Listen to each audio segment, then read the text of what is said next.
Thank you, Mr. Chairman. And thank both Secretary Panetta and Pompeo for your fine service to our country. We certainly appreciate it. Secretary Pompeo, in your written testimony today, you talk about a couple different things that deal with the difficulties that the Chinese economy is having right now. Demographically, they're struggling. You talk about their stock market is a disaster. They're stealing money out of state-owned offshore accounts. But it says, make no mistake, a weakened China is an ever-growing danger to the United States and the world. So are you saying there, or do you just elaborate a little bit on this, that the weaker their economy is, the more volatile their government could be and the more danger they are to the rest of the world? It's good to see you again. Yes, great to see you too, sir. It's not a direct line, that it is not a one-for-one. As they weaken, they present more risk. I think they present real risk no matter whether their economy is thriving in any given year or not. It is the case that the decision-making apparatus, and Secretary Panetta spoke to this, as there is more turmoil, as their economy struggles more, as they see the demographic handwriting on the wall, that the decision-making process inside of the Chinese Communist Party's leadership becomes more fractured. And as Xi Jinping sees the end of his time in leadership approaching as each day goes on, he is more likely to try and achieve the end game that he has described. He has been unambiguous about his objectives, that he is determined to do it during his time. And so I do think that as these challenges present themselves, there is always a risk that Xi Jinping will see the clock has run, and if America is not prepared to deter him, he'll be more likely to take action that is adverse to U.S. economic and U.S. military interests in the region. Thank you. Secretary Panetta, you talked a while ago about dealing from strength. I'm assuming that also means economic strength, because as Secretary Pompeo indicated here, even if they're weakened, they're still dangerous. And in some of the testimony we've had before from some of our witnesses who have been refugees from China, they talk about the fact that they spend about $300 billion a year to surveil, detain, and build new detention camps on their own people.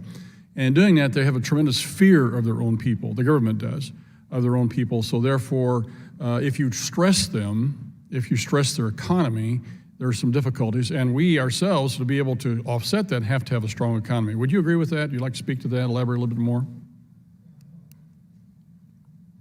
Look, I think there's the whole thrust of our efforts with China is deterrence.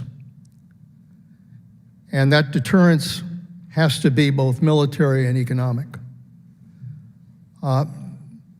And I think the reality is that right now, because China has a very unpredictable economy, you just read today where their real estate industry is being challenged. They're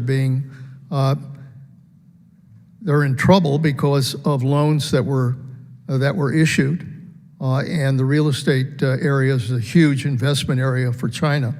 So they're going to suffer another hit as a result of that. And add to that the other unpredictability of the Chinese economy right now and the low growth that's taking place. I think what that's doing in some ways is it's drawing Xi's attention to what he was primarily concerned about, which was developing China as an economic power for the future. So in some ways, their problems represent good news for the United States. Thank you. Secretary Pompeo,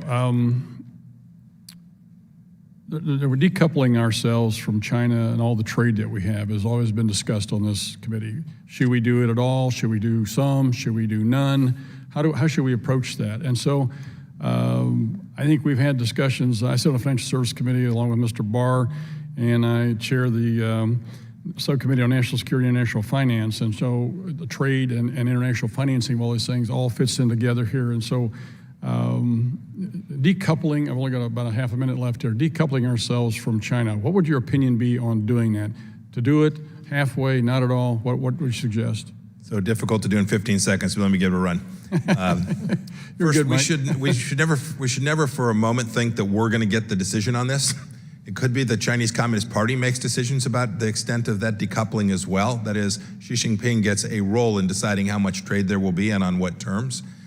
The most important thing we can do is make sure to protect the high-end dual-use materials. This should be the place we should focus intensely in the near term, and we should shut not just part of it down, but all of it down.